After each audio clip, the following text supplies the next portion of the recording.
मंच पर उपस्थित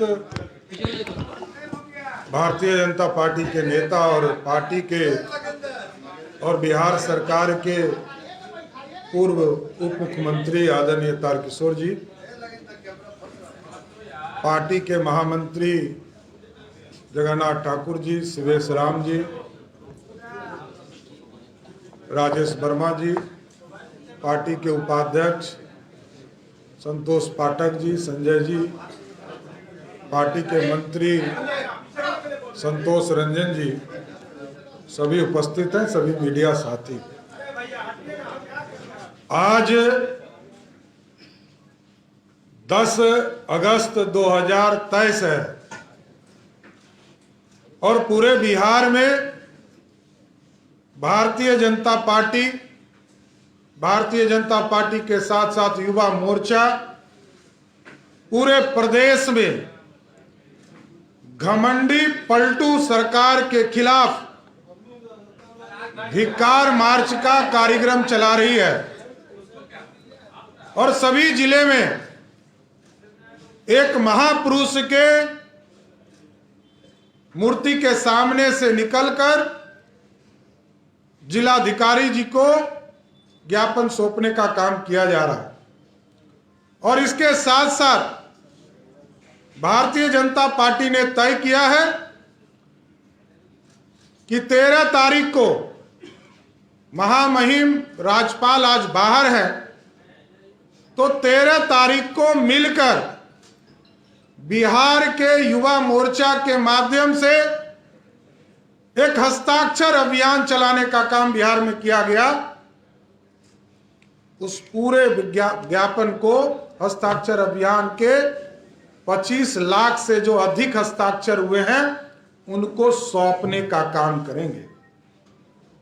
और ये साथी आज 10 अगस्त है, इसको भारतीय जनता पार्टी बिहार में जानती है और ये बोलती है भारतीय जनता पार्टी कि आज विकास की पुण्यतिथि है, सुशासन की बरसी है। आज ही के दिन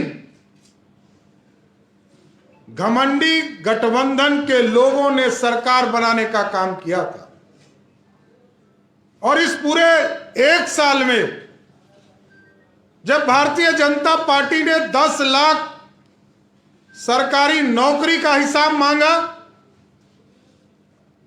तो पटना की सड़कों पर हमारे हजारों कार्यकर्ताओं के ऊपर लाठी चलाने का काम किया। और जब कटिहार में आम जनता ने बिजली मांगने का काम किया तो बिहार की सरकार ने गोली मारने का काम किया। यह है नीतीश कुमार की सरकार, यह है घमंडी सरकार का चेहरा। और हम आपको बताना चाहते हैं साथियों, बिहार के डीजीपी छोड़कर भाग गए। बिहार में कोई डीजीपी नहीं है। नीतीश कुमार जी के भ्रष्टाचार के भट्टी में भेंट चढ़े बिहार के डीजीपी आरएस भट्टी। कोई सुशासन नहीं है, कोई व्यवस्था नहीं है। सारे चीजों का एक तरह से दोहन करने का काम बिहार की सरकार कर रही है।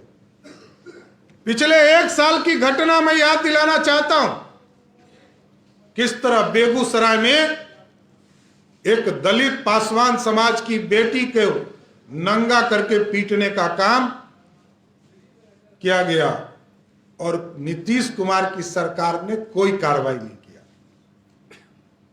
लोकतंत्र शर्मसार है।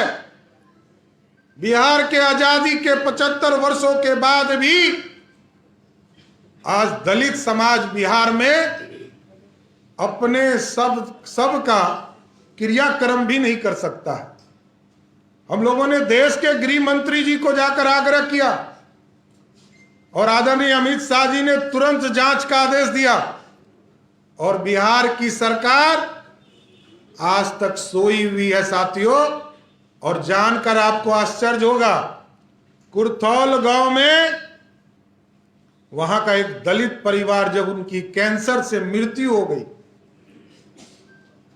तो वहां पर उनके दाह संस्कार के कार्यक्रम को रोका गया, बिजली काट दी गई, उनके शरीर पर पेशाब कर दिया गया और नीतीश कुमार तुष्टीकरण के चक्कर में कोई कार्रवाई नहीं कर पाए।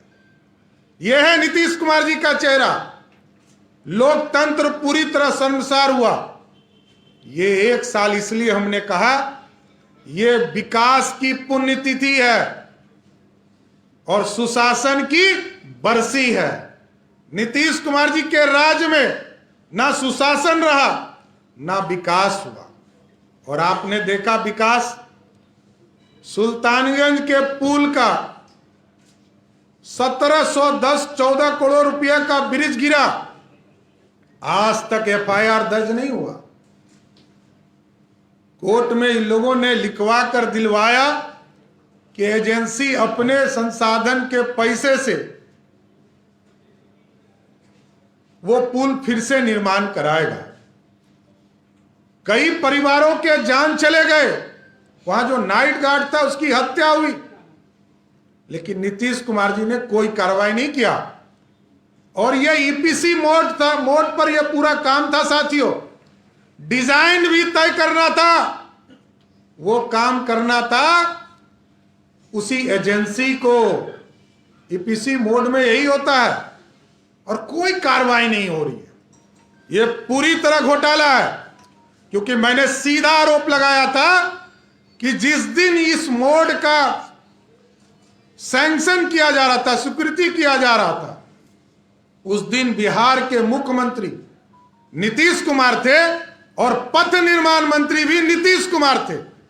ये सारे पुल का हिसाब नीतीश कुमार के खिलाफ होना चाहिए और FIR दर्ज होना चाहिए।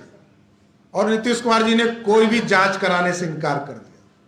जब ठेकेदार बहाल हो रहे थे तो कल एक नेता नहीं दिल्ली में बोल रहे थे कि बिहार में कोई फर्क नहीं पड़ने वाला है, उनके कहने से कोई वोट बदलने वाला है क्या? उनको चिंता कौन है बिहार में? एक राजनीतिक कार्यकर्ता भी होते तो चिंता करता। आप तो नेता के स्टाफ के तौर पर काम करते थे, आपको कौन चिंता है? बिहार में आंदोलन करना पड़ता है, लड़ना पड़ता है, और हम लोग तो नीतीश कुमार को मुख्यमंत्री बनाने के लिए जेल गए। नीतीश कुमार जी को मुख्यमंत्री बनाने के लिए अपने घर को तोड़वाने का काम किया और नीतीश कुमार जी को आंदोलन करके मुख्यमंत्री बनाने का काम किया। इसलिए पूरी भारतीय जनता पार्टी स्पष्ट तौर पर कहती है कि नीतीश कुमार जी के राज्य में ना विकास हुआ, ना सुशासन है, और सबसे ज्यादा बड़ी बात है ये बिहार के लोगों को नीतीश कुमार जी ने शराबी बनाया। जब तक लालू प्रसाद जी की बिहार में सरकार थी 1000 भी शराब के दुकान बिहार में नहीं थे। 2005 में नीतीश कुमार जी मुख्यमंत्री बने और 2016 में जब उन्होंने घोषणा किया उस दिन तक 11,000 शराब की दुकानें खुल गई। एक एक पंचायत में मसालेदार शराब की विदेशी दुकान ये नीतीश बाबू ने खुलवाया और बिहार के लोगों को शराबी बनाने का काम किया। और साथियों, जब बंद कर दिया तो आज किसी भी जगह पर बैठ जाइए, आज 43,000 गांव हैं पूरे बिहार में, और किसी गांव में बैठ जाइए और फोन घुमाइए, आपके घर में होम डिलीवरी हो जाएगा। ये 60,000 करोड़ रुपया का घोटाला है शराब माफियों के माध्यम से नीतीश कुमार जी के राज में, और ये नीतीश कुमार जी इसके दोषी हैं, क्योंकि नीतीश कुमार जी यदि गृह मंत्री हैं और बिहार में शराब बिक रहा है तो दोषी सिर्फ और सिर्फ नीतीश कुमार है, कोई दूसरा व्यक्ति नहीं। इसलिए साथियों, ना रोजगार मिला।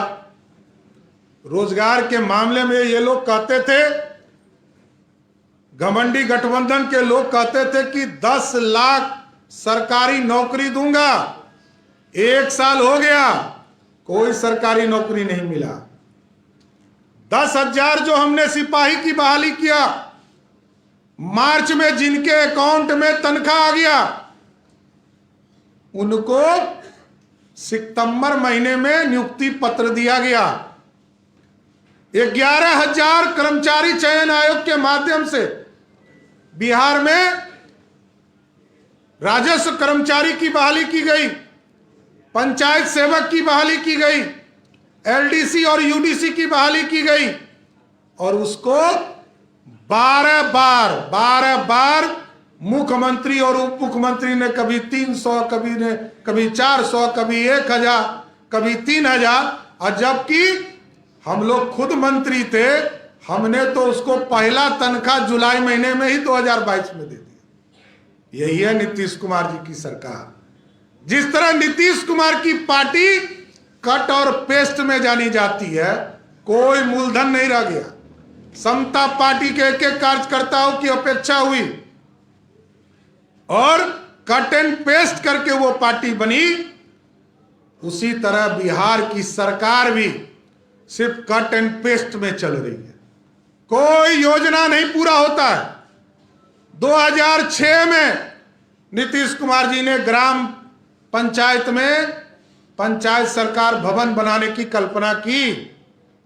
आज 18 साल होने जा रहे हैं, मात्र 3,000 से अधिक पंचायतों में पंचायत सरकार भवन बन पाए। नल जल योजना पूरी तरह फेल। 34,000 करोड़ रुपया का यह घोटाला है। इसको नीतीश कुमार जी को कार्रवाई करनी चाहिए और इसमें पूरी संलिप्तता नीतीश कुमार जी की सरकार की है। आप सोचिए, आपने क्या किया?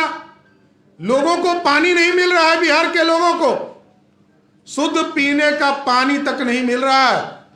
और जब देश के प्रधानमंत्री जी चाहते थे कि बिहार को अलग से पैसा दे, तो सिर्फ अपना नाम बचाने के लिए कि नीतीश कुमार ने किया है। अरे क्या किया? यह बिहार का हिस्सा था, बिहार का हिस्सा था। भारत के प्रधानमंत्री जी को धन्यवाद देना चाहिए। कल मैं उनके एक वित्त मंत्री जी का एक बयान सुन रहा था कि बिहार अपने संसाधन से काम कर रहा है। मतलब शर्म भी नहीं लगता है बिहार सरकार के मंत्रियों को? पता नहीं। अरे आप बोलिए, 2,61,000 करोड़ के बजट में मात्र 32,000 करोड़ जिस राज्य का अपना संसाधन हो, उसको तो कृपा पात्र पर भारत सरकार के ऊपर टिका रहना है। नरेंद्र मोदी जी पैसा देंगे तब बिहार का विकास होगा साथियों। इसलिए हम लोग कहते हैं डबल इंजन की सरकार बनानी हो।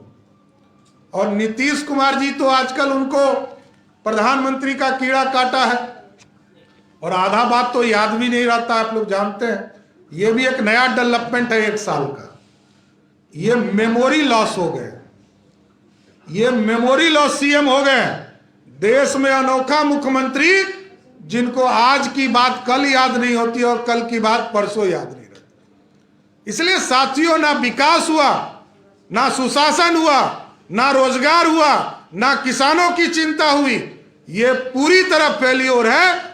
अब तो बिहार के डीजीपी भी भाग रहे हैं छोड़कर। बिहार में कानून का राज फेल्योर और बिहार में सुशासन भी फेल। तो नीतीश बाबू आप कब भाग रहे हैं, ये बिहार की जनता जानना चाहती है। धन्यवाद।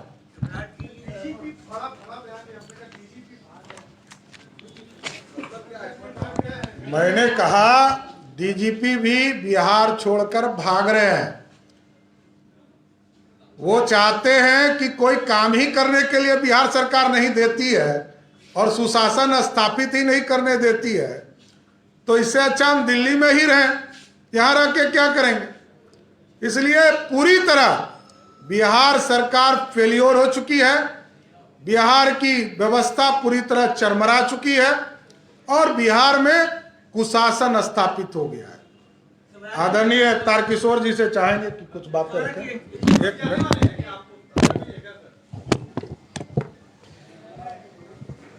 आज से 1 वर्ष पहले एनडीए की सरकार से नीतीश कुमार जी अलग होकर महागठबंधन की सरकार में शामिल हुए और आश्चर्य इस बात का है कि जब भी राज्य में कोई सरकार बनती है तो उसके अपने एजेंडे होते हैं, उसके अपने मुद्दे होते हैं जिस पर सरकार जनहित में विकास है वो अन्य कार्य करती है।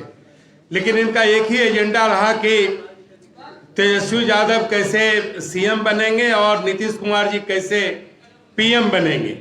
जब इन एजेंडों को लेकर बिहार की सरकार काम करेगी, और आपने देखा कि पूरे वर्ष में बिहार अपराधियों के चंगुल में फंसा रहा, रोज हत्याएं होती रही, रोज महिलाओं के साथ दुर्व्यवहार होता रहा, रोज बैंकों की डकैतियां होती रही। ऐसा कोई अखबार का और आपके इलेक्ट्रॉनिक मीडिया का स्क्रीन नहीं है जो इन घटनाओं से भरा पड़ा नहीं रहा। आखिर यह सरकार किस दिशा की ओर जा रही है, सरकार किन मुद्दों पर काम कर रही है।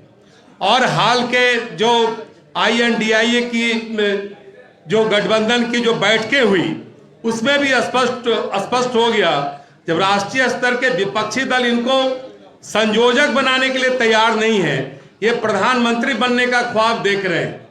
और सबसे बड़ी बात तो यह हुई कि श्री लालू प्रसाद जी राहुल गांधी जी से मिलकर जिस प्रकार से इन लोगों की रणनीति नई बनी है, उसमें श्री नीतीश कुमार जी तो ऐसे ही हाशिए पर चले गए। इसलिए पूरी बिहार की सरकार आज ऐसे मुकाम पर है जहां बिहार कहीं न कहीं अधर में उसे छोड़ दिया गया है। इसलिए यह सरकार को रहने का बिल्कुल हक नहीं है। जिस बिहार के नाम से पूरा देश गौरवान्वित होता था, NDA की सरकार में हम सब लंबे वक्त तक बिहार के विकास के लिए काम किए। और सबसे तो आश्चर्य की बात यह है कि सरकार कहती है कि केंद्र ने सहयोग नहीं दिया, और नीतीश कुमार जी कहा करते थे कि हम पटना से किसी भी जिले में 5 घंटे में पहुंच जाएंगे, और लोग पहुंच भी रहे हैं। ये चमचमाती सड़कें और चौड़ी सड़कें बिहार के मंत्रियों को और मुख्यमंत्री जी को समझना चाहिए। ये सड़कें श्री गडकरी जी के मंत्रालय और श्री नरेंद्र मोदी जी के नेतृत्व में जो सरकार काम की है, जो सड़क संचार और जितने भी गति शक्ति के जो अलग अलग आयाम हैं, उन आयामों के कारण ये सारी सुविधाएं मिल रही है। भारत सरकार की चमचमाती सड़कों पर तो चलते हैं, लेकिन पटना का रोना रोते हैं कि केंद्र सरकार सहयोग नहीं कर रही है। ये एक बड़ा दुर्भाग्यपूर्ण स्थिति बिहार की बन गई है।